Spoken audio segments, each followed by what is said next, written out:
Okay, thank you. In your experience, is Islam innately misogynistic? The answer to that, unfortunately, is a clear-cut yes. Okay. Islam is misogynistic in its approach to women. I know that by saying this, I offend a lot of people. I know that people's feelings get hurt, the feelings of Muslims. I know that that is the case. But setting feelings aside and just looking objectively at what it is that Islam says about women and where it positions us, the answer is yes, it is misogynistic. And I'll give you a few examples. That would be good. Yeah. And I think the best example, because it's so factual, is the law, Sharia law, Islamic law. Islamic law declares that a woman has to have a male guardian at all times. That's not required of males. In Sharia law, a man is permitted to have 4 wives. She's not permitted to have 4 husbands. In Islamic law, in Sharia law, a woman's testimony in court is worth half of that of a man. It's not the other way around. A sister inherits half of what her brother inherits. Wow. And this goes on and on. And I think because these basic tenets of law, Sharia law, when they're implemented and where they're implemented, you see a huge difference between the way men and women are treated, girls and boys are treated. And I would say that is misogyny. And because I'm not that familiar with Islam, is Sharia law something that's in the Quran directly? Sharia law is derived from the Quran and from the teachings of the Prophet Muhammad. The Prophet Muhammad is the founder of Islam, and his legacy is a body of law and norms that are implemented where there is a theocracy like Saudi Arabia or Iran or any of the other societies that try to establish legal systems that are based on Islam. Okay. So another example on the misogyny side is women are expected to cover their bodies. And there is some kind of discussion on how much of that. In some cases, they let you show the face and the hands. And in extreme cases, you have to be covered from head to toe and confined to the house. Your male guardian chooses, or at least you need his endorsement to marry someone else. And all of this is based in Sharia law. If you're a woman and you're not happy in a marriage, it's almost difficult, almost impossible to divorce your husband. And the other way around, for a man to divorce his wife, all he has to say is declare in front of 2 witnesses 3 times that he divorces his wife, and that's done. So on the question, is Islam misogynistic? I think these facts speak for themselves. Is Islam inherently misogynistic? Well, first and foremost, of course, misogyny needs to be defined, because if it's defined definitionally as it is in the kind of dictionary, the hatred of women, then the answer is very clearly no, because the Quran very clearly states in more than one verse, in chapter 3, verse 195, that God does not let to waste any action of any doer among you, men or women, and that both of you are from one another. That in chapter 33, verse 35, the believing men and the believing women and and so on. And it mentions a list of attributes mentioning men and women specifically, and then says that God has prepared for them a reward. And in fact, the Quran explicitly mentions that we cannot have hatred towards any believer, because it's mentioned in chapter 59 of the Quran, God, do not put any hatred to the believers in our hearts. And that, of course, includes women as well. So from that perspective, it's impossible to postulate. It is impossible to postulate that Islam is misogynistic from that definitional perspective. But what we will say is, of course, misogyny is a label that is used haphazardly and arbitrarily between people in the West in discourses to mean different things. So, of course, neoconservatives or people that are more right-wing or alt-right are accuse themselves of being misogynistic by third-wave feminists and so on. And so it really depends on who is the one making the claim and what the robust definition that they have of misogyny is.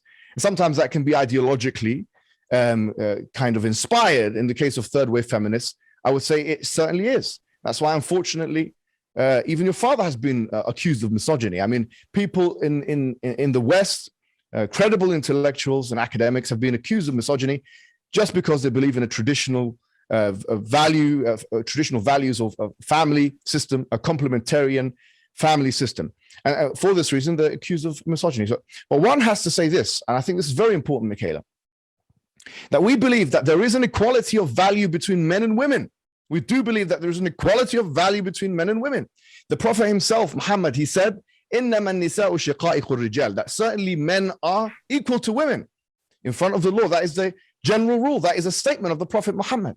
However, we do believe in exceptions, and we don't believe that equality of value means identicality in roles. And so, of course, people that are detractors from the other side, like the academic charlatan Ian Mغan, who actually means refugee in the Somali language, of course, an ironic reminder to herself, she would say that Islam is misogynistic because of practices such as polygyny, which means that a man can marry more than one wife. And that is a practice that Muslims believe in. Or practices such as that Muslim men can marry Christian and Jewish women. And of course, that is something that Muslim women cannot do in Islam as well. And various other inheritance things or aspects where there is a differential there between how men are treated to women. But we will say that equality of value does not mean identicality in roles. Let me say that one more time. Equality of value, we believe, does not mean identicality in roles. And therefore, just like Aristotle said, that like things should be treated likewise, and that different things should be treated the same. We do believe that women have a collective female temperament on certain aspects, which need to be tailored for in legislation, which need to be tailored for in social and political life. And so therefore, if someone wants to use second wave feministic collectivistic discourses to try and attack the Islamic narrative, then they must first establish the truthfulness and the objectiveness of second wave feministic discourses. I and her, she's a feminist. We are opposed to feminism when we say that feminism has now almost certainly been cracked open as a false ideology. Of course, I think I should add to this, in addition to all that was aforementioned, that Ian Mغan herself was embroiled in the most embarrassing of public inquiries, if you can call that, whereby she herself was in a polygynous relationship. She was a mistress. She was a mistress to Niall Ferguson, her husband now. And she was doing so at the dismay of Sue Douglas, who is his ex-wife. And with the destabilizing effect, of course, the destabilizing effect to his family, to Lachlan Ferguson, to Phoenix Ferguson, the children of Niall Ferguson.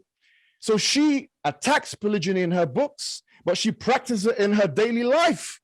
And so this is a serious hypocrisy, not just in that which she does, Ian Mغan, but in that which she states as well. So the challenge really is, and I will repeat this, if someone wants to quote aspects of the Islamic discourse, aspects of the Islamic jurisprudential tradition, and juxtapose it with the Western discourses, especially here we're talking about second wave feminism, and expect Islam to correspond with those, they'll be utterly and bitterly disappointed, because clearly we believe our system is superior. We believe that the system is failing. We believe that nuclear households are being destroyed in the West.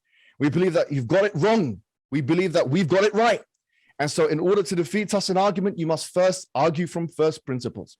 And so, yes, we do have differences with Western, especially second wave or third wave feministic discourses, but that does in no way show or indicate that Islam is misogynistic.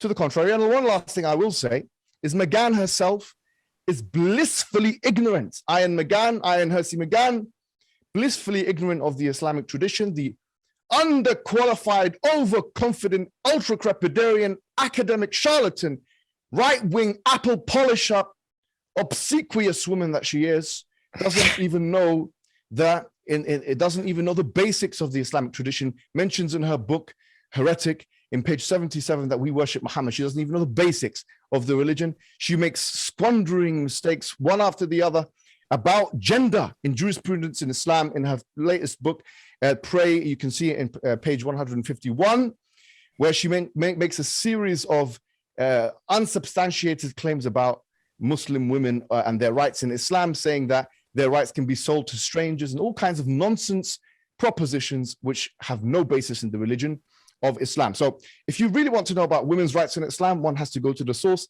And this ultra crepidarian academic charlatan, Ian, is just a failure who's been let in by the most unusual types of affirmative action program to the neoconservative circles, because she has no academic acumen at all.